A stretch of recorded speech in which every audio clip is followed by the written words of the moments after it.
సంపద సృష్టి అని చెప్తుంటారు కదా బాబు గారు, కానీ మేము 5 ఏళ్లలో చేసినటువంటి అప్పు కూటమి ప్రభుత్వం వచ్చిన తర్వాత 1 ఇయర్లోనే చేసింది అని చెప్పి జగన్మోహన్ రెడ్డి గారే అంటున్నారు. దీనికి మీరేమంటారు? ఆ టైంలోని 10 లక్షల కోట్లు అప్పు చేసావా నువ్వు అని అడిగితే నేను చేయలేదనేవాడు. ఆయన నోట్లోనే అనేవారు కదండి, ఇదంతా కూడా ఎగ్జాజరేషన్ ఇదని చెప్పి. ఈ రోజు ఏమంటున్నాడు, నేను అప్పు చేశాను, అప్పు దేనికి చేశాను, రాష్ట్రం కోసం ఏదో చేశాను అంటారు. మళ్ళీ నీకు రాష్ట్రం కోసం అప్పు చేస్తే నీకు ఖచ్చితంగా ఒక్క బ్రిక్ పెట్టినట్టు, ఒక ఇటుక పెట్టినట్టు రాష్ట్రంలో, అంటే ఇటుక అంటే అర్థం ఏంటంటే ఇప్పుడు ఇది బిల్డింగ్ కట్టినట్టు లేకపోతే పెట్టినట్టు ఒక డెవలప్మెంట్ సెంటర్ ఎక్కడైనా ఉందా, ఒక ఋషికొండ గెస్ట్ హౌస్ తప్ప. మిలీనియం టవర్స్ ఇప్పుడు ఈ రోజు అయితే ఏదైతే ఉందో సెక్రటరియట్ కింద ఆయన వాడదాం అనుకున్నారు వైజాగ్లో, ఈ రోజు టీసీఎస్ తీసుకుంటే ఆ మిలీనియం టవర్స్ కూడా కట్టింది ఎవరు, నారా లోకేష్ గారు. ఇప్పుడు ఏదైనా డబ్బు మనం తీసుకొస్తున్నాం అనుకోండి, అది రాష్ట్రమే కదా పే చేసుకుంటుంది. ఇప్పుడు ఈ 1 ఇయర్లో మా దానికంటే ఎక్కువ అప్పు వచ్చింది, నువ్వు నెంబర్స్ చూపెట్టవు కదా, ఎక్కడ ఒక అథెంటికేటెడ్గా ఒక పేపర్ మీద చూపెట్టమనండి. 17 మెడికల్ కాలేజీలు కట్టించామని చెప్తున్నారు కదా. అది ఇక్కడ పాయింట్ చెప్తాను, నేను ఇప్పటికీ సవాల్ చేస్తున్నాను కెమెరా ముందు. 15 మెడికల్ కాలేజీలు all India medical council approve చేసినట్టు లెటర్ చూపెట్టమనండి. అది ఫేక్. 3 మెడికల్ కాలేజీలు శాంక్షన్ అయ్యి, మిగతా అన్నీ కూడా స్టేట్కి సంబంధించిన డబ్బులు కొంచెం ఉంటే దాంతో కట్టించేసి ఆ మెడికల్ కాలేజ్ పర్మిషన్ కూడా లేదు. దానికి ఎగ్జాంపుల్ నేను ఎందుకంత ఖచ్చితంగా బల్ల గురించి చెప్తాను అంటే మా నర్సీపట్నం ఎగ్జాంపుల్. మా నర్సీపట్నంలోనే మెడికల్ కాలేజ్ అని చెప్పేసి సగం కట్టిన బిల్డింగ్ 4 వదిలేశారు. నేను ఇప్పుడు చూస్తే రాష్ట్రం నుంచి కావాల్సిన కొంచెం డబ్బులు రిలీజ్ చేసి ఆ ఒక్క ఫ్లోర్ కట్టేసి సెంటర్ జీవో ఏదైనా బాబు మెడికల్ కౌన్సిల్ ఉండాలి కదండి. ఇప్పుడు మీకు సర్టిఫికేట్ ఎవరు ఇస్తారు? ఆల్ ఇండియా మెడికల్ కౌన్సిల్ వాళ్ళు సర్టిఫికేట్. ఇప్పుడు ఎప్పుడైనా డాక్టర్ని ఎవరైనా టెర్మినేట్ చేయాలా ఏదైనా డెసిషన్ అక్కడ తీసుకోవాలి కదా ఢిల్లీలో.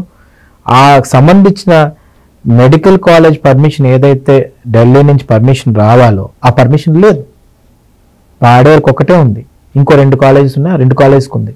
పాడేరు జెన్యూన్, పాడేరు ఎప్పుడు వచ్చింది అప్పుడెప్పుడో వచ్చింది, నువ్వు తెచ్చింది కాదే. మిగతా 15 కాలేజీల్లో 3 తీసేస్తే 12 ఉన్నాయి చూసారా, 12 ఫేక్. సో నేను ఇప్పటికీ అది చెప్తున్నాను. డిస్ట్రిక్ట్కి ఒక ఎయిర్పోర్ట్ ఏదండి, ఆయన చెప్పాడు కదా అప్పుడు, ఎంత ట్రోల్ అయ్యాడు ఆయన. సో నేనేం చెప్తున్నానంటే తాత్కాలికంగా నువ్వు మోసం చేయొచ్చు, పర్మనెంట్గా బయటకు వెళ్ళాలి. ఇప్పుడు ఏమైంది, మళ్ళీ ఒక కమిటీ వేసి ఆ బిల్డింగ్స్ ఏవైతే 1 ఫ్లోర్ కట్టారో దేనికి వాడాలో ఆలోచించే పరిస్థితి వచ్చింది. ఋషికొండ బిల్డింగ్ ఉందండి, పోనీ ఎప్పుడన్నా మీరు ఆ 5 yearsలో పిక్చర్ చూసారా? ఒక వీడియో కనబడిందా? దేనికి కట్టావంటే ఈ రోజుకి మాట్లాడుతున్నావా? దేనికి ఆ బిల్డింగ్ దేనికి? లేదు దేనికంటే సెక్రటరేట్. టబ్ ఎందుకు సెక్రటరేట్లో? లేకపోతే నువ్వు ఒక గవర్నమెంట్ ఆఫీస్ అంటున్నావు, అంత విశాలమైన బెడ్రూమ్స్ ఎందుకు? మొదట్లో ప్రధానమంత్రి గారు విడిది కోసం అని కూడా చెప్పారు కదా. ప్రధానమంత్రి కోరారా అండి అసలు?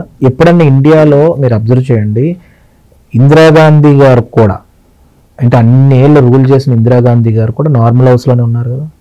ఇప్పుడు నరేంద్ర మోడీ గారు కూడా లాల్ బహదూర్ శాస్త్రి గారు ఉన్న ఇంట్లోనే ఉంటున్నారు కదా.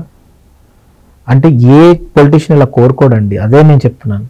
మొన్న కూడా యోగా డేకి వచ్చారా నరేంద్ర మోడీ గారు వైజాగ్కి? నేవల్ గెస్ట్ హౌస్లో ఉన్నారు, గవర్నమెంట్ గెస్ట్ హౌస్లో. లోకేష్ గారు వస్తారా వైజాగ్కి? బస్సులో ఉంటున్నారు. చంద్రబాబు నాయుడు గారు వస్తే సర్కిట్ హౌస్లోనో ఎక్కడో గవర్నమెంట్ గెస్ట్ హౌస్లో ఉంటారు. ఇది ఎవరికండి? ఎవరిని అడిగారు? ప్రధానమంత్రి గారు అడిగారా? సుప్రీంకోర్టులో నీకు కేసు ఉంటే దాని గ్రీన్ టెంట్స్తో ఇలా కప్పేస్తారా? ఎంత అన్డెమోక్రటిక్గా చేశారండి అసలు మొత్తం పరిపాలన కానీ ఇదంతా. సో నేను ఇప్పటికీ నేను ఏం చెప్తున్నానంటే, కాకినాడ పోర్ట్ లాగేసుకోనేలా, లేకపోతే కృష్ణపట్నం పోర్ట్ లాగేసుకుందాం, జిఎంఆర్ ఎస్సీజెడ్ లాగేద్దాము, లేకపోతే ఆ ఫార్మస్యూటికల్ కంపెనీ నా ఓన్ చేసేసుకుందాం, వ్యాక్సిన్ తేకుండా రెమ్డెసివిర్లు వాడిచ్చి డబ్బులు తీసుకుందాం, మద్యపాన నిషేధం అని చెప్పి మద్యం మీద డబ్బులు, ఇలాంటి ఆలోచనలు ఉన్న వాళ్ళు పొలిటీషియన్స్ కాదు, దే ఆర్ డిస్ట్రక్టర్స్. అంటే పరిశ్రమలు తీసుకొస్తున్నాం, పెట్టుబడులు తీసుకొస్తున్నాం అని మైకుల ముందు చెప్తున్నారు, 20 లక్షల ఉద్యోగ కల్పన అన్నారు. కానీ ఇప్పటి వరకు ఒక్క ఉద్యోగం కూడా వచ్చినటువంటి పరిస్థితి లేదు. మా హయాంలో ఇచ్చినటువంటి వాలంటీర్లు సచివాలయ ఉద్యోగాలలో తొలగించారు అని చెప్పి జగన్మోహన్ రెడ్డి గారే అన్నారు మొన్న స్వయంగా. మీ వాలంటీర్స్ నువ్వు పెట్టారు కదండి, వాలంటీర్స్కి ఒక ట్రైనింగ్ కంపెనీ పెట్టి ఆ ట్రైనింగ్ కంపెనీ మీద ఈ మద్యం స్కాండల్ చేసింది. జనాలు తెలుసుకోవాలి అది. ఇప్పుడు ఈ కసిరెడ్డి అనే వ్యక్తి మొత్తం హిస్టరీ తీస్తే ఆ కంపెనీ పెట్టే ట్రైనింగ్ కంపెనీ ఒక సాఫ్ట్వేర్ కంపెనీలో పెట్టి వాలంటీర్స్ ట్రైనింగ్ అని చెప్పి, మరి వాలంటీర్స్ మీద నీకు అంత ప్రేమ అంటే పర్మనెంట్ చేసి వెళ్ళిపోవాల్సింది కదా. ఎందుకు పర్మనెంట్ చేసుకొని వెళ్ళలేదు మీరు? ఇప్పుడు వాళ్ళందరూ తెలుసుకున్నారు కాబట్టి కదా సరిగ్గా చేయలేకపోయారు. వాళ్ళందరూ దేనికి యూజ్ చేశారు? డేటా కలెక్షన్కి యూజ్ చేశారు. డేటా కలెక్షన్ ఎంత పెద్ద తప్పు ఇండియాలో.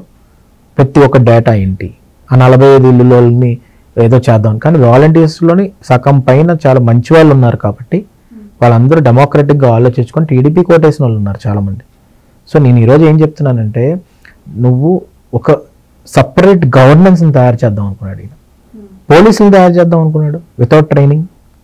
సచివాలయంలో పోలీసులు పెట్టి, పోలీస్ అంటే ఏంటంటే స్ట్రాంగ్ ఉండాలి, సైకలాజికల్గా ఒక సబ్జెక్ట్ ఉంటుంది, పోలీస్ అకాడమీలు ఉంటాయి, ట్రైనింగ్ అవుద్ది, తర్వాత వెపన్ ఇస్తారు.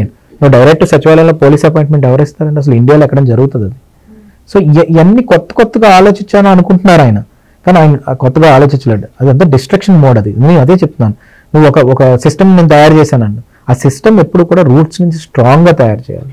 డ్వాక్రా మహిళలు ఉంది, ఎక్కడన్నా మీరు ఇప్పుడు ఎక్కడైనా డిస్ట్రక్షన్ అని జరగగలదు. అది డ్వాక్రా మహిళలు ఒక ఐడియాలజీతో వాళ్ళు స్ట్రాంగ్గా తయారు చేశారు కాబట్టి ఈరోజు డ్వాక్రా మహిళల సంఘాలు ఎంత విలువగా వెళ్తున్నారు, ప్రతి మహిళలకు ఉపయోగపడుతుంది. అది మరి ఐడియా వచ్చింది చంద్రబాబు నాయుడు గారికి కదా. ఈ రోజుకి ఎందుకు అది డిస్టర్బ్ అవ్వలేదు? ఎందుకంటే ఆ రూట్స్ స్ట్రాంగ్ ఉన్నాయి కాబట్టి. అంటే మీరు మద్యం స్కామ్ గురించి తీశారు కాబట్టి అడుగుతున్నాను. ఈ మద్యం స్కామ్ వెనుక బిగ్ బాస్ జగన్మోహన్ రెడ్డి గారు అని చెప్పి టీడీపీ నాయకులందరూ కూడా బయటకు వచ్చి మాట్లాడుతూ ఉన్నారు.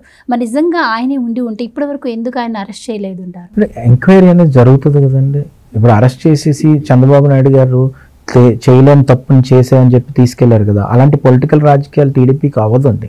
టీడీపీ ఏమంటున్నారు, పార్టీ యాజ్ ఎ పార్టీ ఏమంటున్నాము, తప్పు జరిగింది, స్కామ్ని ప్రోబ్ చేయండి, ఇన్వెస్టిగేషన్ చేయండి. దానికి ఒక కమిటీ వేశారు. సిఐడి నుంచి చాలామంది ఆఫీసర్స్ ఉన్నారు. 20 కంపెనీలు దొంగ కంపెనీలు పెట్టినా కూడా ఛేదించారంటే ఆఫీసర్స్కి హ్యాట్స్ ఆఫ్ చెప్పాలి. నిజంగా అంత ఇన్వెస్టిగేషన్ ఇంత ఫాస్ట్గా అవుతుంది నేను అనుకోలేదు. ఎన్ని లేయర్స్ పెట్టారంటే అన్ని లేయర్స్ పెట్టారు, అయినా కూడా ఇన్వెస్టిగేషన్ ఛేదించారు. నిజంగా దీంట్లో చంద్రబాబు నాయుడు గారు నా రోజు స్కిల్ డెవలప్మెంట్లో కక్ష తీర్చుకోవాలనుకుంటే ఈ వాటి లోపలేసేయాలి. కానీ అలా ఆలోచించలేదా చంద్రబాబు నాయుడు గారు? డెమోక్రసీలోనే వాళ్ళు ప్రోబ్ చేస్తున్నారు, ఇన్వెస్టిగేషన్ జరుగుతుంది. ఈ డబ్బులన్నీ ఎక్కడికి ఫైనల్గా లాజికల్గా ఒక బిగ్ బాస్ దగ్గర చేరాయో, ప్యాలెస్లోకి చేరాయో, ఎవరు డెసిషన్ తీసుకున్నారు ఇవన్నీ తెలిసే ఆటోమేటిక్గా అరెస్ట్ జరుగుతుంది. Please subscribe to Leo news for more videos.